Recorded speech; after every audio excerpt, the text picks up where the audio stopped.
Ito ang sumpangang flight patungong Pilipinas. Isang nakakatakot na urban legend ang kumalat sa industriya na abyasyon sa Timog Amerika sa loob ng 30 taon.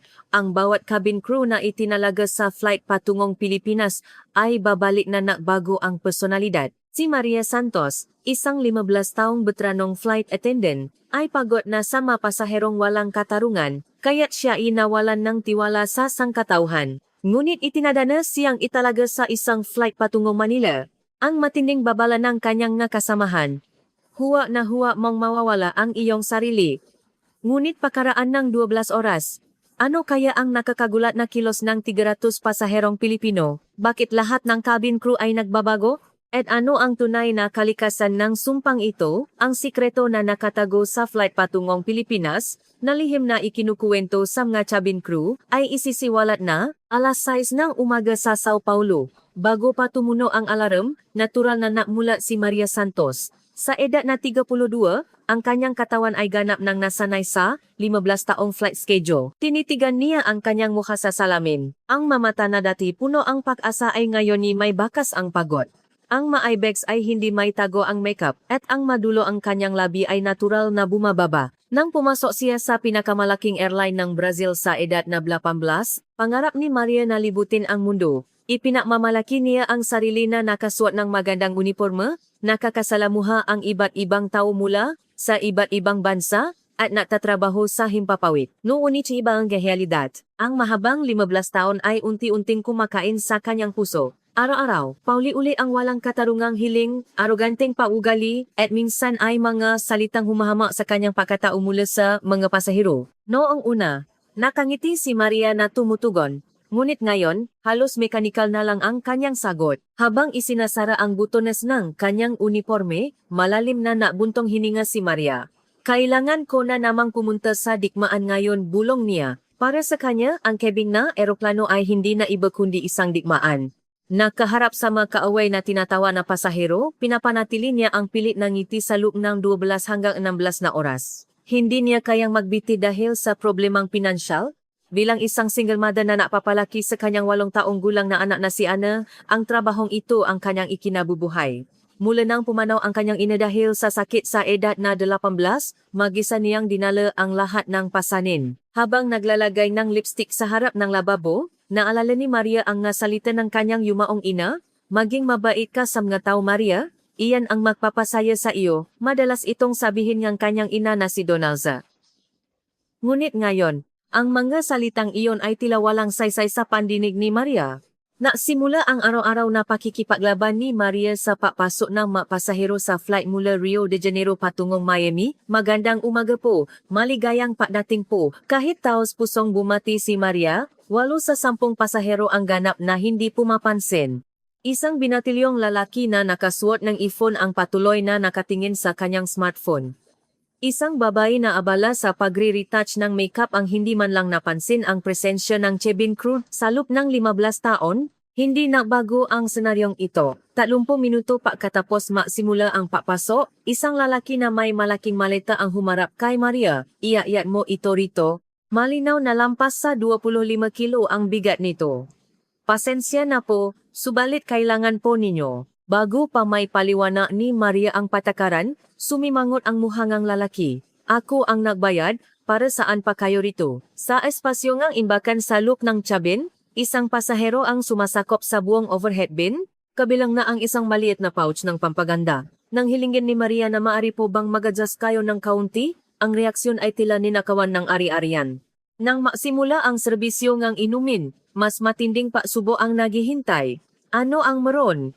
Tanong mula sa mga pasahero na hindi man lang tinitinan ang menukat sa bulsa ng upuan. Kapag umorder ng kape, at tinanong kung may gatas o asukal, maririnig ang irap. Dapat tinanong mo na lang agad. Kapag dumilim ang cabin, ang mga pasahero na nakasuot ng earphone ay hindi man lang sumasagot kapag kinausap sila ng cabin crew. May pasahero pa nga na napapalakpak ng daliri, tila tinatawa ang isang aso. Ang oras ng pagkain ang pinakamahirap. "Wala ng manok, kalokohan. Manok lang ang kinakain ko." Isang pasahero ang sumigaw na tila katapusan ng mundo. Hindi nila maintindihan na ito ay eroplano, hindi isang 5 star na restaurant. Mga pasahero na iniakyat ang kanilang paa sa dingding o sa katabing upuan. Mga pasahero na naglalakad sa pasiyo ng walang sapatos. Mga pasahero na tumatayo kahit nakaon ang sin ng seatbelt. Gusto ko kasing pumunta. Ang makahilingan ay tila sa isang 2 taong gulang na bata. Alas 10 ng gabi, nang makawi sa kanyang apartment, naghihintay ang 8 taong gulang niyang anak na si Ana na gumagawa ng homework. Welcome home, Mama. Ang inosenteng ngiti ni Ana ay bahagyang napapagaling sa pagod na puso ni Maria. Kumusta ang araw mo? Masaya ba sa eskwela? Ipinapakita ni Ana ang kanyang math worksheet habang ikinukuwento ang kanyang araw. Ang pakikipaglaro sa mga kaibigan, ang bagong kanta na natutunan niya. Lahat ng ito ay tila kayamanan na kuwento para kay Maria. Kumusta ang trabaho ni Mama? Sa tanong ni Ana, pilit na ngumiti si Maria. Gaya nati, gutom ka na ba? Habang naglulutong ng hapunan, inisip ni Maria ang kinabukasan ng kanyang anak. Ayaw niyang maranasan ni Ana ang naranasan niya. Gusto niyang makakuha si Ana ng mas magandang edukasyon at isang trabaho na mas iginagalang. Para doon, gaano man kahirap, kailangan niyang ipapatuloy ang trabahong ito. Mama, pagod ka ba? Ang naalalang boses ni Ana ay tumimo sa puso ni Maria. Ayos lang yan, Mama. Malakas si Mama.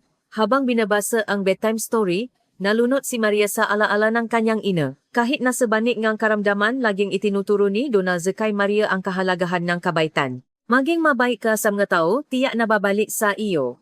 Ngunit sa loob ng 15 taong buhay bilang cabin crew nawalan ng tunay na kahulugan si Maria sa mga salitang iyon. Kahit maging mabait, ang bumabalik ay aroganteng pakugali at walang katarungang hiling. Ang nga tao ay sa huli ay iniisip lamang ang kanilang sarili, iyan ang paniniwala ni Maria. Kinabukasan ng umaga, habang umiinom ng kape si Maria sa employee cafeteria, lumapit ang 42, taong veteran ng cabin crew na si Patricia Cos. Si Patricia ay 18 taon nang nagtatrabaho sa kumpanya, isang kasamahan na tila ate para kay Maria. Kilala siya sa kanyang matapang na pananalita, at ang kanyang dark makeup at pulang lipstick ang kanyang trademark. Maria, narinig ko, bigla kang naitalaga sa flight patungong Manila bukas, ano? Ang boses ni Patricia ay may bigat na kakaiba sa karaniwan nitong kasiglahan. Dahil biglang nakasakit si Carmen, sagot ni Maria ng bahagya, biglang sumeryoso ang ekspresyon ni Patricia. Maingat ka sa flight patungong Pilipinas lang, talaga. Hinawakan ni Patricia ang kamay ni Maria at napatuloy sa mahinang boses, may kakaiba sa flight na iyon. Sa loob ng 18 taon kong pagtatrabaho, ang flight patungong Pilipinas lang ang iba. Kumunot ang no ni Maria. Hindi mukhang nagbibiro si Patricia. Ano iyon? Ano ba talaga ang kakaiba?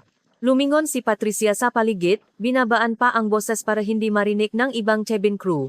Tingnan mo ang cabin crew na bumalik mula sa flight patungong Pilipinas. Lahat sila ay nagiging kakaiba. Kakaiba? Paano? Sa simula, hindi mo mapapansin. Ngunit unti-unti, nagiging tila ibang tao sila. Nanginig ang mata ni Patricia sa pag-alala. Sa industriya natin, tinatawag itong sumpa ngang flight patungong Pilipinas. Nalito si Maria. Sumpa? Seryoso ka ba? Seryoso ako. Kapag isang beses kang naitalaga sa flight patungong Pilipinas, hindi ka nababalik sa dating ikaw. Nangingini ang boses ni Patricia, hindi ko alam kung ano ang nangyayari. Ngunit tiyak na may kakaiba sa flight na iyon. Puro pamahiin lang yan. Walang siyentipikong basehan. Siyentipikong basehan.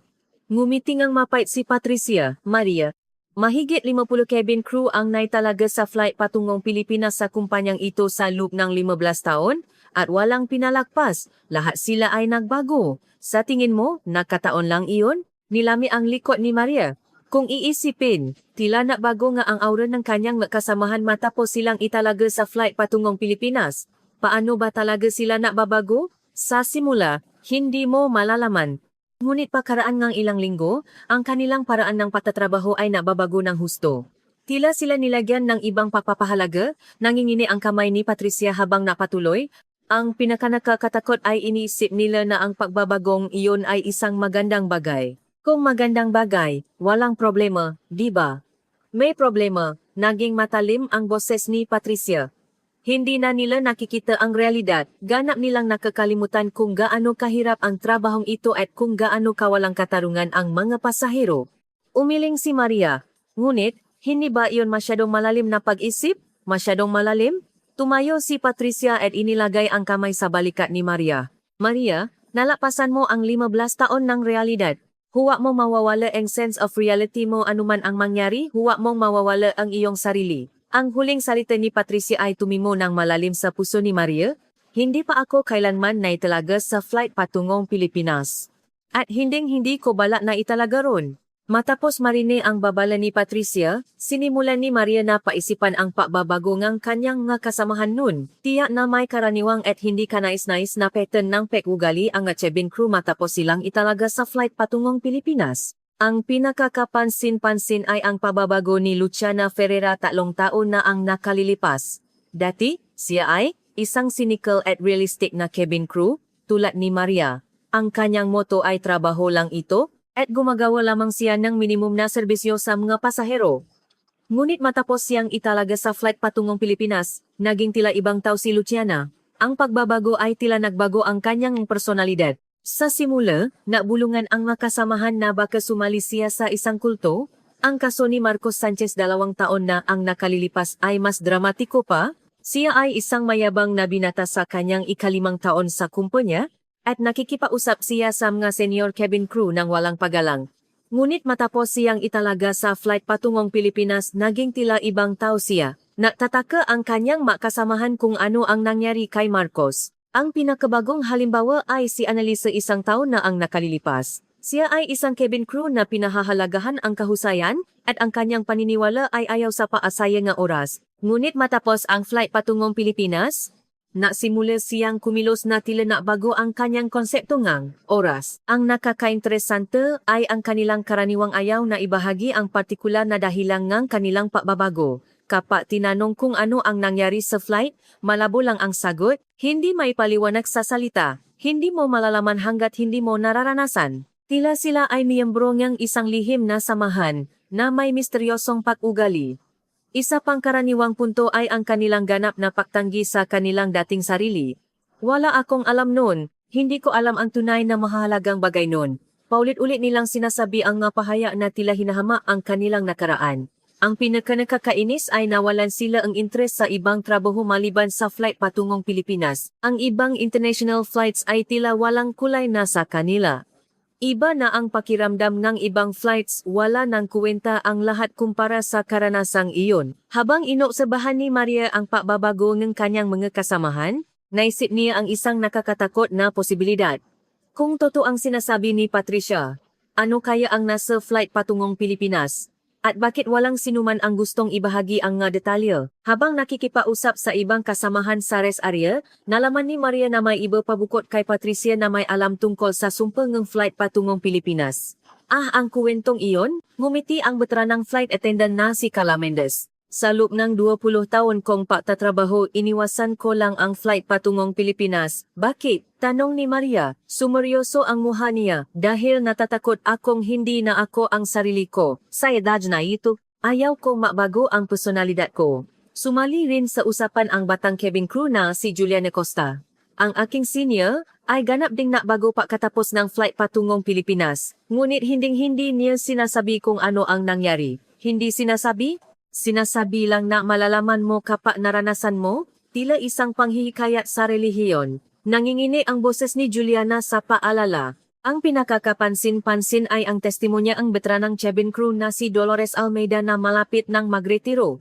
Siya ay isang matagal ng senior na may 30 taong karanasan, tila isang alamat sa kumpanya. Mula nang pumasok ako sa kumpanyang ito, may kakaibang sismis na tungkol sa flight patungong Pilipinas. Tahimik ngunit puno ng katiyakan ang boses ni Dolores. Sa loob ng 30 taon, walang eksepsyon. Ang cabin crew na naitalaga sa flight patungong Pilipinas ay tiyak na magbabago. Nalamigan ang likod ni Maria. Sa loob ng 30 taon. Oh, kaya sadyang iniwasan ko ang flight patungong Pilipinas. Walang sinuman ang nakakaalam kung ano ang nangyayari sa flight na iyon. Huling idinakda ni Dolores, ngunit isa lang ang sigurado. Walang sinuman sa cabin crew na naitalaga sa flight patungong Pilipinas ang naksisi sa karanasang iyon. Iyon ang pinakanakakatakot, kinilabutan si Maria. Bukas, kailangan niyang sumakay sa misteryosong flight na iyon. Ano kaya ang mangyayari sa flight patungong Pilipinas? Ang takdang araw ay dumating sa hindi inaasahang paraan. Nang matapos ni Maria ang kanyang kape sa umaga, nakatanggap siya na emergency call mula kay Roberto Silva, ang flight director. Maria, pumunta ka agad sa airport. Na-stroke si Carmen. Mamadali ang boses ni Roberto. Gusto kong maduti ka sa flight patungong Manila bukas. Nawala sa kamay ni Maria ang kanyang tasa engkapa. Manila? Iyon ang sinumpaang flight na narinig lang niya kay Patricia kahapon. May iba pa bang kapalit? Ikaw ang pinaka-experienced pakiusap. May pamamakaawa sa boses ni Roberto. 300 ang pasahero, puno ang upuan. Hindi na kami makakakansela ngayon, sandaling naisip ni Maria na tumanggi. Ngunit sa kanyang 15 taong career, hindi pa siya kailanman tumanggi sa emergency assignment. Hindi niya kayang tanggihan ito dahil sa pamahiin. Sige po, kailan po ang departure? Bukas ng umaga, alas 6. Ang briefing ay alas 5. Matapos ibaba ang telepono, malalim na nabuntong hininga si Maria. Kailangan niyang ipaliwanag sa kanyang anak na si Ana na may biglang business trip siya sa loob ng 3 araw. Sinuri niya ang flight schedule at nalaman niyang ito ay isang 24 na oras na long-haul flight mula Sao Paulo, Brazil patungong Manila, Philippines. Halos walang alam si Maria tungkol sa Pilipinas. Ang impresyon niya lang ay isang bansa na kilala sa magagandang tanawin at mainit na hospitality. Kinagabihan, ipinaliwanag niya ang business trip sa kanyang anak na si Ana. Mama, saan ka pupunta? Sa Pilipinas. Malayo ba yon? Bibilhan kita ang pasalubong. Hindi siya makatulog matapos humiga sa kama. Hindi mawala sa isip niya ang babala ni Patricia, ang sumpang ang flight patungong Pilipinas. Talaga bang may ganong bagay? Kinabukasan ng umaga, alas 4:30, dumating si Maria sa airport at nagulat siya sa dami ng kanyang kasamahan na naghihintay. Naroon si Patricia, Carla, Juliana, at ilang iba pang cabin crew. Maria, ayos ka lang ba talaga? Nag-alalang lumapit si Patricia. May oras pa. Hindi pa huli ang lahat. Napadesisyonan na ito, pilit na tapang ni Maria. Ngunit saluk, puno siya ng paalala. May inabot sila sa kanya na isang mali na balot. Dalhin mo ito. An amulet mula sa Brazil. Seryoso nilang ibinigay sa kanya ang amulet. Nalito si Maria habang tinatanggap ito. Ang senyo ko na si Isabela ay nakbago ng husto matapos bumalik mula sa flight patungong Pilipinas, sabi ni Juliana na naalala. Hinding-hindi niya sinasabi kung ano ang nangyari. Nag-alala lang kayo masyado. International flight lang iyan. Ngunit seryoso ang ekspresyon ni Patricia. Maria, mga koka. Ano man ang mangyari, huwag mong mawawala ang iyong sarili, ang iyong sense of reality, ang iyong mata na nakita ang malupit na realidad sa loob ng 15 taon, huwag mong hayaang lumabo. Mahigpit na hinawakan ni Patricia ang kamay ni Maria. Habang papunta sa briefing room, lumingon si Maria. Nakita niya ang kanyang kasamahan na naghahatid sa kanya, tila ipadala sa digmaan. Nang pumasok siya sa briefing room, naroon na ang crew para sa flight na ito. Si Captain Carlos Rodriguez, First Officer Marcelo Oliveira, at 6 na cabin crew. Nang dumating si Maria, lumapit sa kanya ang isang batang cabin crew na nakangiti. Magandang araw po. Ako po si Yuko Tanaka. Malinaw na may lahing Asyano ang kanyang mukha. Ngunit perpekto ang kanyang Portuges. Mukha siyang nasa 29 taong gulang. Ako po si Maria Santos. Una niyo po bang flight patungong Pilipinas? Sa tanong ni Yuko, tumango si Maria, ako po ay third generation Japanese Brazilian. Ang aking malolo-lola ay imigrante mula sa Japan, paliwanag ni Yuko na may pamamalaki. Kaya nakakapagsalita rin po ako ng Japanese at may alam ako sa kultura. May espesyal po bang dapat malaman sa flight patungong Pilipinas? May nga na tanong ni Maria, bahagyang naging komplikado ang ekspresyon ni Yuko. Espesyal? Espesyal nga po. Ngunit sa tingin ko, hindi ninyo malalaman hanggat hindi ninyo nararanasan. Ito na naman ang sagot na iyon, ang parehong malabong sagot ng mga cabin crew na nakaranas na ang flight patungong Pilipinas. Nang magsimula ang briefing, ipinaliwanag ni Captain Carlos ang detalye ng flight. 300 pasahero. Puno ang upuan. Isang 24 na oras na long-haul flight mula Sao Paulo, Brazil, patungong Manila, Philippines via Los Angeles. Ang flight patungong Pilipinas ay nangangailangan ng espesyal na pag-alaga, sabi ni Carlos na may seryosong ekspresyon. Partikular, anong uri ng pag-alaga? Tanong ni Maria. Nakatinginan, si Carlos at Yuko. Maintindihan ninyo kapag naranasan ninyo na mismo. Nang matapos ang briefing, lumapit si Yuko kay Maria. Maria-san, hindi ba kayo nakarinig ng kakaibang sismis tungkol sa flight patungong Pilipinas? Matapat na sumagot si Maria. Narinig ko ang kuwento tungkol sa sumpa ang flight patungong Pilipinas. Malalim na nabuntong hininga si Yuko. Kaya pala, tiyak na nababago ang cabin crew na nakaranas ng flight patungong Pilipinas. May intindihan ninyo ang lahat. Huling sinabi ni Yuko bago simulang maglakad patungong boarding gate. Sinundan siya ni Maria, nararamdaman ang mabilis na tibok ng kanyang puso. Sa wakas, masisimula na ang misteryosong flight patungong Pilipinas. Ninoy Aquino International Airport, Gate 15. Nagsimula ang boarding para sa flight patungong Pilipinas. Naghanda si Maria sa pasukan ang cabin, gumawa ng karaniwan niyang ngiti upang salubungin ang nga pasahero. Isang eksena na libo-libong beses na niyang ginawa sa loob ng 15 taon. Ngunit sa pagkakataong ito hindi nawala sa isip niya ang babala ni Patricia at sa loob-loob niya, naghahanda siya. Ang unang pumasok ay isang lalaking Pilipino na mukhang nasa 60s, nakaswat ng suit at may hawak na maliit na business bag. Nang bumati si Maria, magandang araw po, maligayang pagdating po, huminto ang lalaki. At yumukot siya ng malalim, magandang araw po, maraming salamat po sa inyong paglilingkod. Sandaling natigilan si Maria.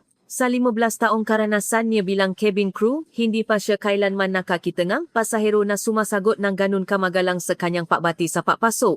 Kung ito ay karaniwan sa isang Brazilian airline, anong eksena kaya ang makikita? Sumagi sa isip niya ang isang eksena mula sa flight mula Rio patungong Miami kung saan nakatayo si Maria sa pasukan ng cabin at bumabati. Ang unang pumasok ay isang mid-aged businessman na ganap na binabaliwala ang presensya ni Maria. Patuloy na nakatingin sa kanyang smartphone, dumadaan siya na tila isang transparent na tao. Ang pangalawang pasahero, isang babae, ay nakasuot ng earphone at dumadaan ng hindi man lang sumusulyap kahit ngumiti si Maria. Ngunit ngayon, ang Pilipinong lalaki sa kanyang harapan ay lubos na iba. Ang sumunod na pumasok, isang 40 taong gulang na Pilipinang babae, ay ganun din. Magandang araw po, maraming salamat po, sabi niya habang bahagyang yumuyukot at pumapasok sa cabin. Pangatlo, pang-apat, panlima, nakakagulat. Halos lahat ng pasaherong Pilipino ay maayos na sumagot sa pagbati ni Maria. Hindi lamang iyon, ngunit tila may taus-pusong paggalang sa kanilang bawat salita. Sa karaniwang Brazilian airline, 8 sa 10 pasahero ang ganap na binabaliwala ang pagbati. Ang natitirang 2 ay bahagya lamang tumatango at halos hindi kailanman sumasagot. Minsan, pakiramdam ni Maria, siya ay tila isang automatic door. Ang bawat pasahero ay mechanical na dumadaan. Hindi man lang napapansin ang presensya ang cabin crew. Ang 10 pasahero, isang matandang babaeng Pilipino na mukhang nasa 70, ang pumasok.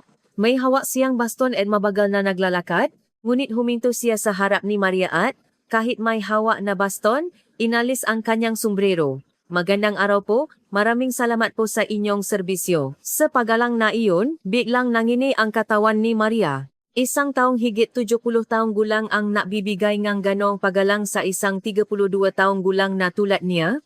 Ang 15, isang batang Pilipinang babae na may dalang maliit na bata. Magandang araw po. Baka po madulot ng abala ang aking anak, ngunit maraming salamat po, sabi niya habang yumuyukot ng malalim. Sa karaniwang Brazilian airline, ang mga pasaherong may maliliit na bata ay may ganap na ibang pag-uugali. Bata yan kaya't natural lang, umiyak yan kaya't tisin mo na lang, nababayat kami ng fari ang bata, kaya't wala kayong karapatang magreklamo.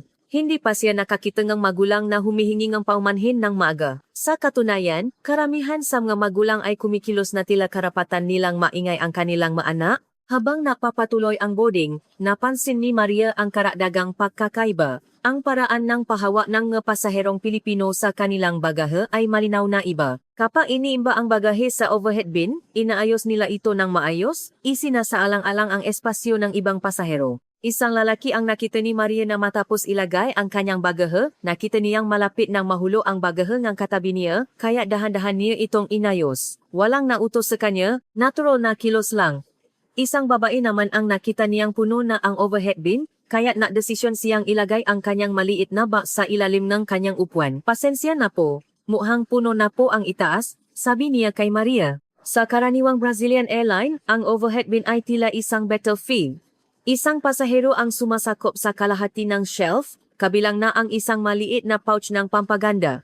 Kapag hiningi ni Maria na maaari po bang mag-adjust kayo ng kaunti, ang reaksyon ay tila ninakawan ng ari-arian. Ang nga pasahero na may mabigat na maleta ay natural na nagre-request sa cabin crew. Yat mo ito. Kliyente ako.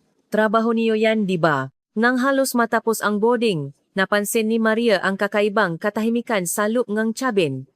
Bagamat 300 pasahero ang nakapasok, ang loob ng cabin ay tahimik na tila isang library. Walang sinuman ang nagsasalita ng malakas. Walang sinuman ang gumagamit ng mobile phone. Ang nga bata ay tahimik din, kahit hindi sabihin ng kanilang mamagulang. Sa karaniwang Brazilian airline, ang loop ng cabin ay maingay na tila isang palengke. Ang mapasahero ay nag-usap ng malakas, at karaniwan ang paggamit ng mobile phone.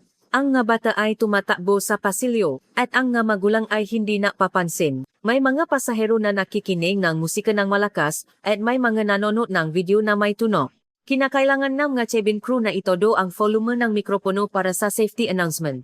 Nang matapos ang papasok ng huling pasahero, may ilang pasaherong Pilipino ang bumati kay Maria habang dumadaan. Salamat po sa mahabang flight. Sa loob ng 15 taon, ilan lang ang pasahero na nagpasalamat sa cabin crew sa pagpasok. Ngunit ngayon, nakatanggap na siya ng pasasalamat mula sa mahigit 20 pasahero. Nakatayo si Maria sa pasukan ng cabin, hindi makapaniwala sa nakita niya. Panaginip ba ito, o mayroon lang siyang maling pagkakaintindi? Lumapit si Yuko at mahinang nagtanong, Maria-san, kumusta po? Hindi ba ninyo nararamdaman ang pagkakaiba sa karaniwan? Hindi nakapagsalita si Maria. Hindi lang nararamdaman ang pagkakaiba, tila nakikipag-ugnayan siya sa mga residente ng ibang planeta. Ito po ang simula ng flight patungong Pilipinas, ngumiti si Yuko ng may misteryo. Sa puso ni Maria, umalingaw-ngaw ang babala ni Patricia, ang sumpa ng flight patungong Pilipinas. Baka nagsimula na nga ito. Nang dumating ang oras ng safety briefing, bumalot ang ganap na katahimikan sa cabin. Nang simulan ni Maria ang demonstration ng life jacket sa harap, 300 pasahero ang seryosong nakatingin. Walang sinuman ang nakatingin sa kanilang mobile phone. Tila nakikinig sila sa isang mahalagang lecture. Sa karaniwang Brazilian airline, ganap na binabaliwala ang safety briefing. Ang mga pasahero ay abala sa kanilang mobile phone, patuloy na nag-usap ng malakas, at kumikilos na tila hindi naririnig ang paliwanag ng cabin crew. Madalas marinig ang nasalitang, alam ko na yan, ilang beses ko nang narinig, o peaksaya lang ng oras. Isang oras matapos ang paglipat, nang maging stable ang flight, dumiting ang oras ng serbisyo ng inumin. Naglakad si Maria kasama ang kanyang nga kasamahan na natutula ng drink cart patungong passenger seats. Sa 15 taong karanasan, alam ni Maria na ito ang pinakamahirap na sandali. Ito rin ang oras kung saan lumalabas ang tunay na ugali ng mga pasahero. Nang makarating sa unang hanay, isang Pilipinong lalaki na nasa 50s na nakaupo sa tabi ng bintana ang napansin si Maria at bahagyang yumukod. Kinuha niya ang manukat mula sa bulsa ang upuan at tila nakapagdesisyon na kung ano ang orderin. Ano po ang gusto ninyong inumin? Tanong ni Maria. Inalis ang lalaki ang kanyang headphone at umusog. Kape po, please. Counting gatas at asukal lang. At idinagdag niya, salamat po sa inyong abala. Nagulat si Maria. Ang order ay tiyak at malinaw, at mayroon pang pasasalamat. Sa karaniwang Brazilian airline, ganap na ibang eksena ang mangyayari. Sumagi sa isip niya ang isang eksena mula sa flight mula Rio patungong Miami, kung saan natutula si Maria ng drink chart. Ang unang pasahero ay nakasuot ng headphone at ganap na binabaliwala ang tanong ni Maria na ano po ang gusto ninyong inumin. Matapos siyang tawagin ng 3 beses, sa wakas ay sumagot siya ng ano. Tinanong siya na ano ang meron. Nang hindi man lang tinitiknan ang menu, kaya't kailangan niyang isa-isahin ang iba't ibang uri ng inumin. Kapag umorder ng kape, at tinanong kung may gatas o asukal, maririnig ang irap. Dapat tinanong muna lang agad?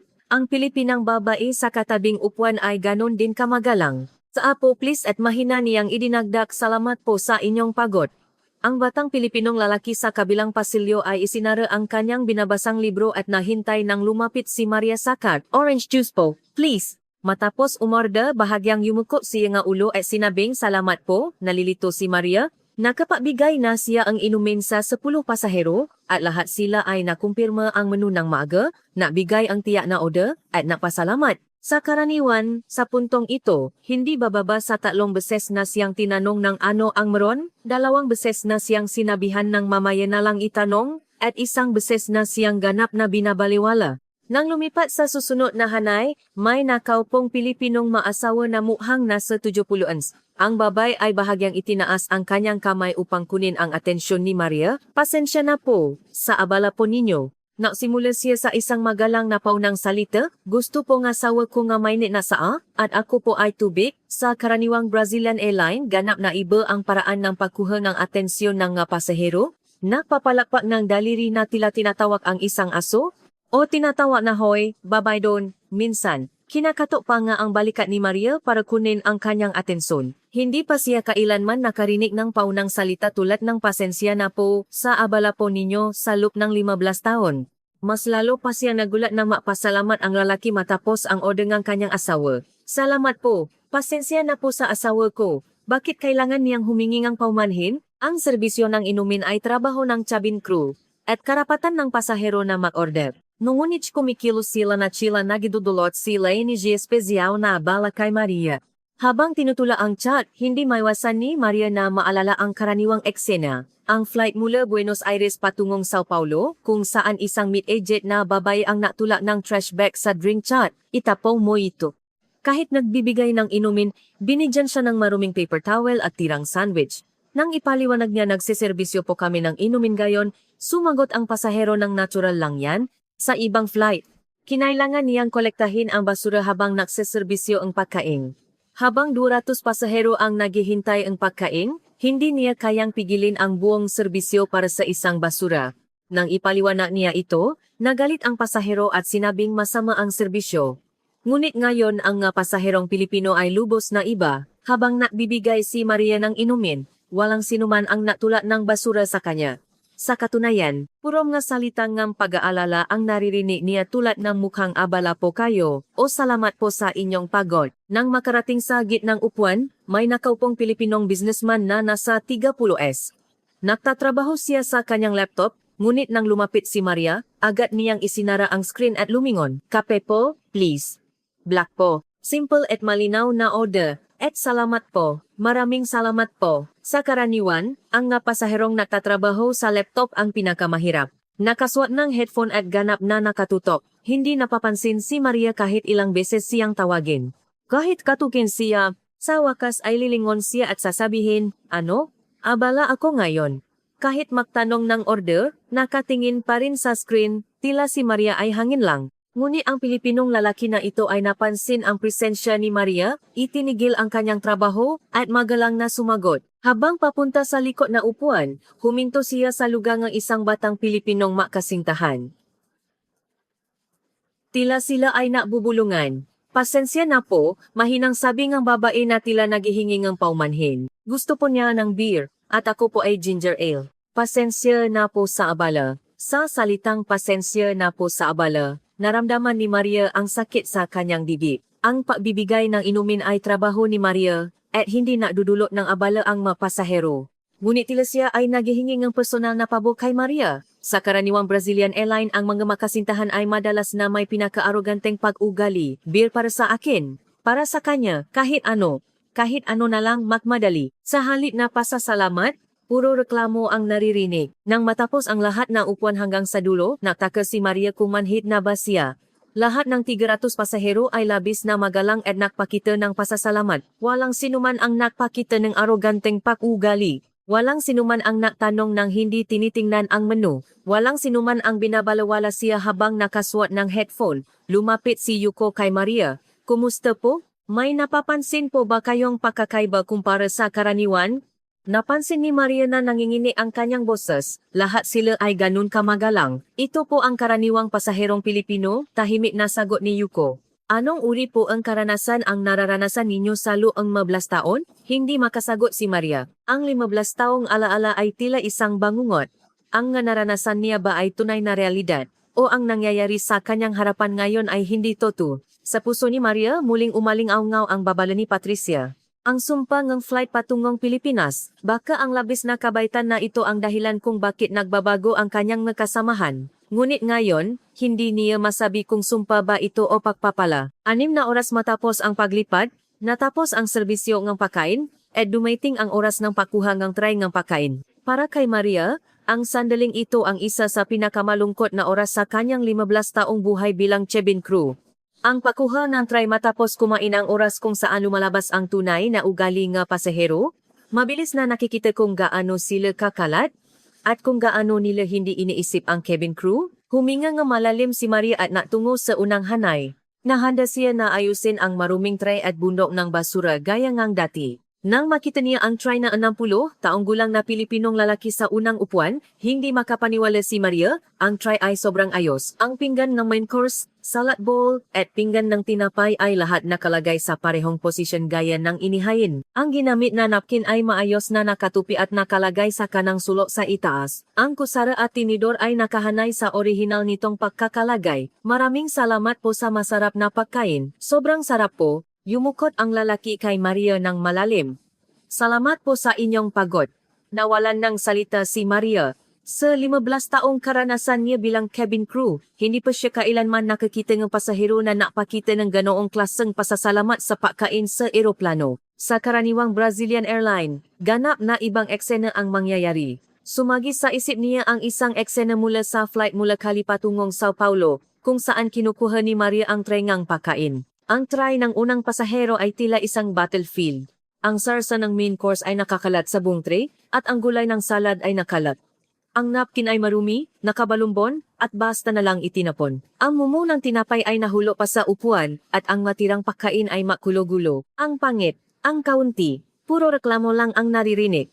Ang trengang Pilipinang babae sa katabing upuan ay perpekto rin. Ang makapinah kainan ay nakapatong at ang maliliit na pakete na kinamit na condiments ay maayos na nakakolekta. Ang baso ng inumin ay ibinalik sa orihinal nitong posisyon at maging ang pakete ng kape at asukal ay nakatupi. Masarap po ang pagkain. Maraming salamat po, sabi ng babae habang umiti ng maamo. Ang binatilyong lalaki sa kabilang pasilyo ay tumayo nang lumapit si Maria at itinuro niya ang kanyang tray. Hindi ko po naubos lahat. Pasensya na po, bakit kailangan niyang humingi ng paumanhin? Wala namang obligasyon na ubusin ang pagkain sa eroplano.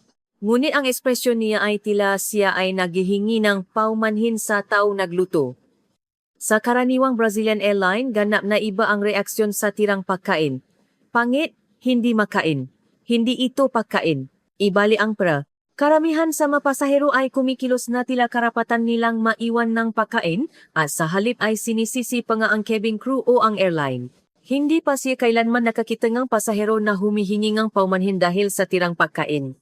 Nang lumipat sa susunod na hanay, naghihintay ang 70 taong gulang na Pilipinong mag-asawa. Makasama ang kamay ng babae at sinabing, "Salamat po sa masarap na pagkain. Maraming salamat po sa mainit na pagkain." Idinagdag ng lalaki, "Pakisabi po sa nagluto na maraming salamat po." Napuno ang dibdib ni Maria. Ang pagkain sa eroplano ay inihanda ng maramihan sa lupa at pinainit lamang sa eroplano. Ngunit ipinakita nila ang pasasalamat na tila sila ay inihainan ng lutong bahay. Sa karaniwan, ang mga pasahero sa edad na ito ang pinakamahirap magbigay ng komento. Mas masarap dati, bumaba ang serbisyo, pangit ang lasa para sa presyo, sa halip na pasasalamat, puro reklamo at pagrereklamo ang naririnig. Nang makarating sa gitnang upuan, mas nakakagulat na eksena ang naghihintay. Isang 30 taong gulang na businessman ang naayos hindi lamang ng kanyang tray, kundi pati na rin ang tray ng katabing bakantang upuan. "Umalis po kasi ang katabi ko para mag-CR, kaya't inayos ko na po." At idinagdag niya na tila humihingi ng paumanhin, "Pasensya na po sa pagiging pasawi." Nanginginig si Maria. Hindi pa siya kailanman nakakita ng pasahero na nag-ayos ang tray ng ibang tao sa loob 15 taon. Sa karaniwang Brazilian airline, ang mga pasahero ay inisip lamang ang kanilang sarili, kahit nahirapan ang katabi nila, karaniwan lang na baliwalain sila. Sa katunayan, may mga pasahero pa nga na nagagalit kapag ang gamit ng katabi nila ay pumasok sa kanilang espasyo. "Bakit ko kailangan na maayos ang basura ng ibang tao?" Iyan ang karaniwang pag-isip. Sa upuan ng pamilya, mas matinding pagkabigla ang naghihintay. Isang maliit na batang lalaki na mukhang 8 taong gulang ang perpektong nag-ayos ng kanyang tray. Ibinalik niya ang ginamit na kubyertos sa orihinal nitong posisyon at maayos na tinupi ang napkin. Nang sabihin ng kanyang ina, "Ayos, nakapaayos ka ng mayos," yumukot ang batang lalaki kay Maria at sinabing, "Maraming salamat po sa pagkain." Sa karaniwang Brazilian airline, ang upuan ng mga bata ay laging tila isang disaster area. Nakakalat ang pagkain sa upuan, natapon ang juice, at nakakalat ang laruan at balat ng kendi. Ang nga magulang ay hindi nagpapansin, sinasabing bata yan, kaya't natural lang, at hindi rin nag-ayos. Madalas pa nga nilang sinasabi, "Trabaho niyo yan, di ba?" Sa upuan ng batang makasintahan sa likod, nakita niya ang eksena kung paano sila natulungan sa pag-ayos ng tray. Inayos ng babay ang kubyertos at inayos ng lalaki ang basura, namangha si Maria sa kanilang koordinadong pagtatrabaho. Maraming salamat po sa pagkain, sabay na yumukot ang magkasintahan. Sa karaniwan, ang upuan ng mga batang magkasintahan ang pinakamakalat. Hindi sila natutulungan sa pag-ayos, at sinasabing magkasintahan yan, kaya natural lang. Sa panahon ng pagkain, nag-ingay din sila at walang pag-alala sa paligid. Nang matapos ang lahat ng koleksyon hanggang sa dulo, hindi makapaniwala si Maria.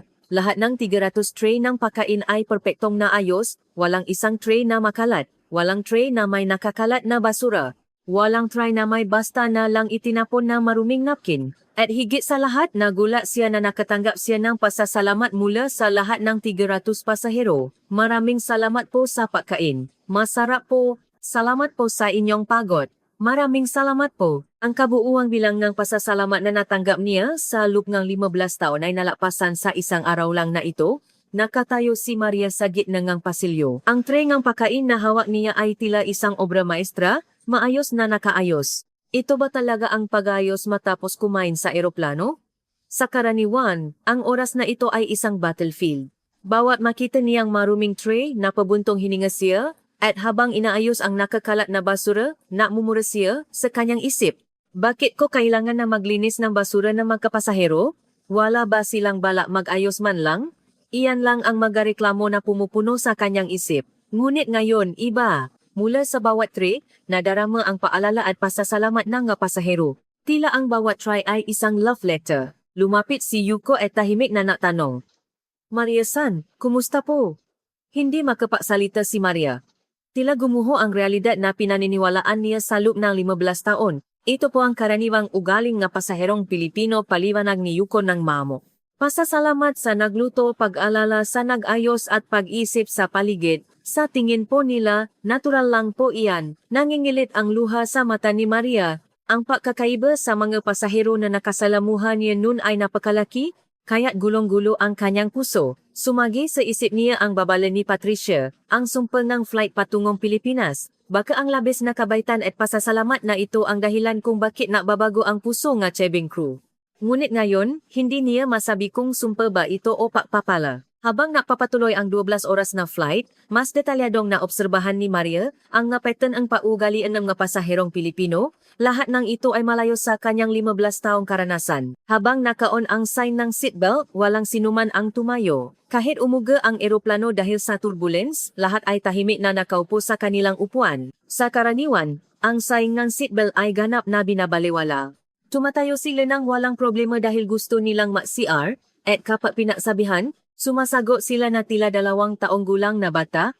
Gusto ko kasing pumunta. Ang paggamit ng banyo ay nakakagulat din. Lahat ng pasahero na lumalabas mula sa banyo ay tila mas malinis pa sa bago gamitin. Walang patak ng tubig sa sahi, at hindi marumi ang lababo.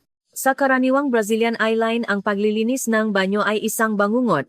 Basang-basa ang sahig, marumi ang lababo dahil sa sabon at tubig at nakakalat ang toilet paper. Walang paalala sa susunod na gagamit.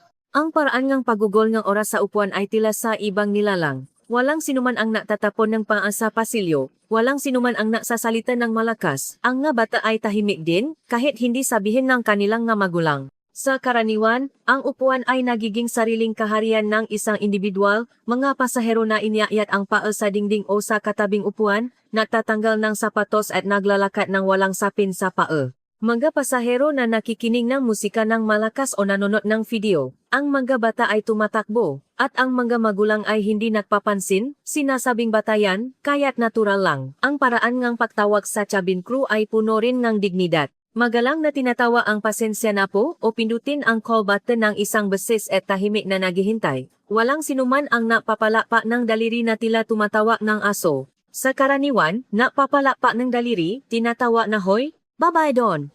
Kinakatokang balikat at minsan ay hinihila pa nga ang braso. Paulit-ulit na pinipindot ang call button na tila emergency. Nang dumating ang gabi, mas lalong tumahimik ang cabin. Nang dumating ang oras ng pagpapatay ng ilaw, talagang bumalot ang katahimikan na tila isang library. Walang sinuman ang gumagawa ng anumang kilos na makaabala sa patulo ng ibang pasahero. Sa karaniwang Brazilian airline, ang gabi ang pinakamahirap na oras. Ang mga pasahero ay patuloy na nausap ng malakas kahit nakapatay ang ilaw. Ang malasing na pasahero ay naingay. Ang mapasahero na hindi makatulo ay pauli-ulit na tumatawa sa cabin crew sa gabi. Ang reaksyon ng paligid ng marine ang iyak ng bata ay nakakagulat din kay Maria. Nang masimulang umiyak ang isang sanggol na nasa 6 na buwan, desperadong humingi ng paumanhin ang ina. Ngunit ang pasahero sa paligid, sa halip na sumimangot, ay nag-aalalang muha. Narinig ang nga salita ng paalala tulad ng ayos lang po yan, napakasipa po ni nanay. Sa karaniwan, ang iyak ng bata ay nagiging dahilan ng away sa loob ng cabin. Ang ingay, patigilin mo yan. Bakit hindi mo mapatigil sa pag-iyak? Ang masigaw ay naglipa na. Minsan, nawi pa ito sa pagtatalo ng mga pasahero. At higit sa lahat, nagulat siya na sa loob ng 12 oras, walang isang pasahero na nakpakita ng arogantang pakugali kay Maria. Lahat ng pasahero ay iginalang si Maria bilang isang tao. Sa karaniwang Brazilian airline, ang 12 oras ay tila impyerno. Walang katarungang hiling, aroganteng pakugali, at walang puso na salita ng paulit-ulit. Sa pagtatapos ang araw, pagod na siya sa katawan at isip, at tila nawawalan ng tiwala sa sangkatauhan. Ngunit ngayon, iba. Sa kabila ng 12 oras, magaan ang kanyang puso. May pagod, ngunit ito ay isang kaaya-ayang pagod na may kasamang kasiyahan. Pakiramdam niya, kinilala siya ng lahat ng 300 pasahero bilang isang tao. Nang masimula ang paghahanda para sa paglapa, muling napakita ang nga pasahero ng tahimik at mayos na paugali. Inayos ang upuan, isinusuot ang seatbelt, at sinisiguro ang bagahe. Lahat ay tahimik at epektibo. Sa karaniwan, ang paghahanda sa paglapak ay oras ang kaguluhan. Mga pasahero na binabaliwala ang babala na itaas ang upuan. Mga pasahero na gustong pumunta sa banyo kahit bago pa lumapak. Napakalaking enerhiya ang kailangan upang sundin ang bawat instruction. Habang inaalala ni Maria ang 12 oras, naramdaman niya na gumuho ang kanyang nga pagpapahalaga. Ang paniniwala niya sa loob na 15 taon na ang nga pasahero ay walang katarungan at makasarili ay ganap na nabago. Ito ba ang tunay na kalikasan ng sumpa ng flight patungong Pilipinas? Ngunit hindi na matukoy ni Maria kung sumpa ba ito o papapala. Bago lumapag sa Ninoy Aquino International Airport, lumabo ang ilaw sa loob ng cabin. Ang mga pasahero ay tahimik na natutulog o nagbabasa ng libro sa ilalim ng ilaw. Nagbalik tanaw si Maria sa manangyari sa buong araw sa galyon sa likod. Ang pasasalamat na natanggap niya mula sa lahat ng 300 pasahero, ang bawat magalang na pagbati, ang pepektong naayos na tren ng pagkain, ang napakaraming kilos ng paalala sa ibang tao. Sa kaibuturan ng puso ni Maria, muling nabuhay ang isang matandang alaala. Ang nga huling salitang kanyang may sakit na inanong siya ay 18 taong gulang. Maria, maging mabait ka sa matao. Iyan ang mapapasaya sa iyo. Noong panahong iyon, hindi maintindihan ni Maria ang masalita ng kanyang ina. Kahit maging mabait, ang bumabali ay puro walang katarungang hiling. Inakala niyang ang magkatao sa mundo ay makasarili at hindi nag-isip sa ibang tao. Ngunit ngayon, matapos makita ang ugali ng nga pasaherong Pilipino, naintindihan ni Maria ang tunay na kahulugan ng masalita ng kanyang ina. Ang sinasabi ng kanyang ina nun ay hindi ang magkakaroon ng kapalit kung magiging mabait ka. Ang kahulugan nito ay ang pagkakaroon ng pusong mabait sa kapwa ang mismong mapapayaman sa iyong buhay. Ang nga pasaherong Pilipino ay hindi nagiging mabait dahil sa hinihintay nilang kapalit. Ang pagpapasalamat sa cabin crew at ang pag-aalala sa ibang pasahero ay lahat natural na kilos. Iniisip nila na natural lang iyon. Naalala ni Maria ang mukhang ang kanyang inang si Donalza. Laging may maamong ngiti ang mukhang ang kanyang ina. Maging sa panahong ng karamdaman, magalang siyang napapasalamat sa mga nurse at doktor. Noong panahong iyon, hindi maintindihan ni Maria ang kilos ng kanyang ina. Bakit ganon ka reserve? Pasyente ka, kaya mas may karapatan kang humingi. Ngunit ngayon, alam na niya, ang kanyang ina ay hindi nagiging reserve. Taos puso siyang nakakaramdam ng pasasalamat at paggalang sa ibang tao. Ang ugaling nga pasaherong Pilipino na nakasalamuhan niya ngayon ay tumpa na sumasalamin sa ugaling nga niyang ina. Pag-isip sa kalagayan ng iba, hindi nakakalimot sa pasasalamat, at laging nananatili sa isang mapagpakumbabang pag-ugali. Natural nilang ipinakikita ang paraan ng pagiging tao na gustong iturong ang kanyang ina. Pumata ang luha sa mata ni Maria. Sa loob ng 15 taon, ano ang nakita niya? Napalibutan ng mga walang katarungang pasahero, nawalan siya ng tiwala sa sangkatauhan, ngunit baka siya mismo ang nasa maling mundo. Nakalimutan niya ang turungang kanyang ina, nawalan ng pasasalamat at paalala, at inisip lamang ang pagbibigay ng mekanikal na serbisyo. Ngunit sa totoo lang, may malalim na kahulugan ang trabahong ito. Ito ay isang marangal na trabaho na sumusuporta sa paglalakbay ng mga tao, na bibigayng kaligtasan at ginhawa, at lumilihang koneksyon sa pagitan ng mga tao. Mama, sa wakas ay naintindihan ko, mahina na kinausap ni Maria ang kanyang yumaong ina sa kanyang puso. Mula sa maliit na bintana ng galyon, nakita niya ang nightlife ng Maynila. Ang kumikinang na dagat ng ilaw ay tila isang kahon ng hiyas na nakakalat. Sa loob 15 taon, nakita ni Maria ang nightlife iba't ibang siyudad sa mundo. Paris, London, New York, Miami. Bawat tanawin ay maganda, ngunit ang nightlife ng Maynila ngayong gabi ay tila espesyal. Hindi dahil sa ganda mismo ng tanawin, kundi dahil nalaman niya ang ganda ng puso ng taong naninirahan sa bansang ito. Kung babalik tanaw, sa 15 taong buhay bilang cabin crew, mayroon ba siyang kailanman na lubos na naantig ang puso? Nung una, excited siya sa paglilibot sa mundo. Ngunit habang lumilipas ang nga taon, naging ordinaryo na ang lahat at nawala ang kanyang kakayahang maantig. Lalo na sa huling ilang taon, naging trabaho lang ito na naghihintay na lumipas ang oras. Ang layunin niya lang ay i-minimize ang pakikipag-ugnayan sa mga pasahero, iwasan ang gulo, at matapos ang araw ng payapa. Ngunit ngayon, iba. Bawat pakikipagtagpo sa bawat isa sa 300 pasahero ay tila espesyal. Ang pinakakapansin-pansin ay ang sandali ng yumuko sa kanya ang 70 taong gulang na matandang lalaki na may hawak na baston at inalis ang kanyang sombrero. Isang matanda ang nabibigay ngang ganong pagalang sa isang 32 taong gulang na tulad niya. Sa kilos na iyon, naramdaman ni Maria ang dignidad ng tao. Nang mayos na ang lahat ng tray matapos kumain, namangha siya sa ganda ng tao. Walang nag-utos sa kanya, walang hinihintay na kapalit. Nag-isip lamang sa ibang tao at kumilos. Sa purong intensyon na iyon, napuno ang dibdib ni Maria ng init. Sa loob ng 15 taon, ngayon lang niya naramdaman ang pagmamalaki sa trabahong ito. Ang kasiyahan na masuportahan ang paglalakbay ng 300 magagandang tao. Ang kasiyahan na pinasalamatan at iginalang siya, at kinilala bilang isang tao. Pumata ang luha sa kanyang pisngi. Hindi ito luha ng kalungkutan, kundi luha ng malalim na pagkaantik at kagalakan. Inisip ni Maria ang kanyang anak na si Ana. Pag-uwi, ikuwento niya ang nangyari ngayon, na may mataw may ganitong kagandahan ng puso sa mundo. At higit sa lahat, ang tunay na kahulugan ng trabahong ito, na hindi lang ito para kumita ng kundi isang marangal na propesyon na nakikipaunayan sa buhay ng mataw na bibigay ng ngiti at pagkaanti. Nagsimula nang bumaba ang eroplano at yumilaw ang sign ng seatbelt. Ang nga pasahero ay tahimik, ngunit tiyak na nahahanda para sa paglapak. Sabi ni Patricia, ang sumpa ng flight patungong Pilipinas. Kung ito ay sumpa, handa si Maria na tanggapin ang sumpang iyon. Ang paniniwala sa tao, ang pagpapasalamat, at ang pagmamalaki sa trabaho, kung iyan ay sumpa, wala nang mas magandang sumpa pa. Nakita na ang runway ng Ninoy Aquino International Airport. Magsisimula na ang bagong buhay ni Maria. 3 araw pakaraan. Nang lumapak si Maria sa Ninoy Aquino International Airport, sinalubong siya ang kanyang makasamahan kabilang si Patricia. Ang kanilang ekspresyon ay puno ng pag-alala, tila sumasalubong sa isang pasyente na kalalabas lang sa ospital. Maria, ayos ka lang ba? Wala bang nabago? Kinakabahang tanong ni Patricia. Ngumiti si Maria. Ang ngiti na iyon ay malinaw na iba sa ngiti niya 3 araw na ang nakalilipas. Ito ay isang tunay na ngiti na nanggagaling sa kaibuturan ng kanyang puso. Oo, ayos lang ako. Kinabukasan, nang bumalik si Maria sa kanyang regular na trabaho, malinaw ang pagbabago sa paningin ng lahat. Ang kanyang pakikipag-ugnayan sa mga pasahero ay nagbago ng husto. Ang serbisyo na dati mechanical ay naging taos-puso. Sa flight mula Buenos Aires patungong Miami, may isang pasahero na humiling ng walang katarungan gaya ng dati.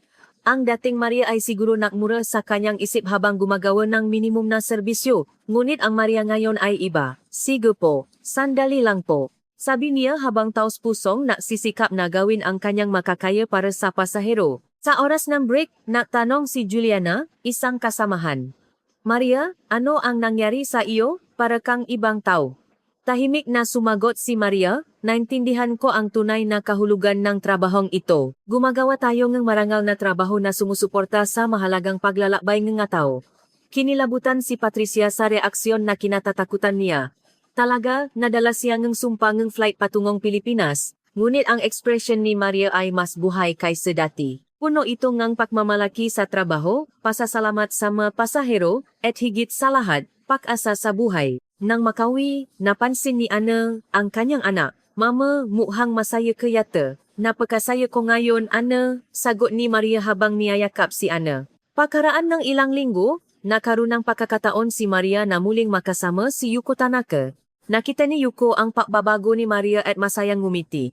Maria-san, alam niyo na ba ang tunay na kalikasan ng sumpa ng flight patungong Pilipinas? Malalim na tumango si Maria. Oh, alam ko, hindi iyon sumpa. Ito ay pagpapala. Kaya, ano sa tingin niyo ang espesyal na ano na sa Pilipinas lamang?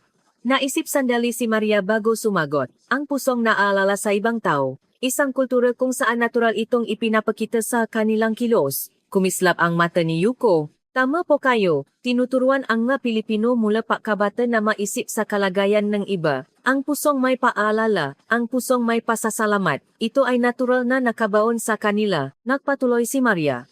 Kaya sumasagot sila sa pagbati, at hindi nakakalimot magpasalamat, at maayos na naglilinis ng tray ng pagkain. Lahat ay kilos na nag-isip sa ibang tao, di ba? Opo. Ang mga cabin crew na nakasalamuha ang pusong iyon ay muling naalala ang tunay na kahulugan ng serbisyo. Naalala ni Maria ang tunay na kahulugan na maksalita ng kanyang ina na itinuro sa kanya. Maging mabait ka sa mga tao. Hindi ito tungkol sa paghihintay ng kapalit, kundi ang kahalagahan ng pagkakaroon ng pusong naalala sa iba. Tinatawa ng kasamahan na sumpadahi matapos maranasan ito, hindi na sila babalik sa dating sarili, di ba? Opo. Ngunit hindi iyon sumpa. Ito ay ang pababalik sa ating tunay na pagkatao, ang tunay na kalikasan ng sumpa ng flight patungong Pilipinas na ikinukwento sa industriya ng abyasyon sa Timog Amerika. Ito ang ganda ng tunay na pagkatao at ang kapangyarihan ng pusong nag-alala sa iba. Ang karaniwang kabaitan na ipinakita ng 300 pasaherong Pilipino ang napabago sa buhay ng isang cabin crew. Ngayon, itinuturo na rin ni Maria ang parehong bagay sa kanyang anak na si Ana. Maging mabait ka sa mga tao. Mag-alala ka sa iba. Iyan ang mapapasaya sa iyo at sa mga tao na sa paligid mo. Ito ang sandali ng ang turo ng kanyang yumaong inang si Donalza ay sa wakas ay naipasa sa susunod na henerasyon. Maraming salamat sa panonood hanggang sa huli. Ipaabot niyo po ang inyong nga komento at feedback sa video. Gagamitin po namin ito bilang batayan sa paggawa ng susunod na video. Makita-kita po tayo sa susunod na video.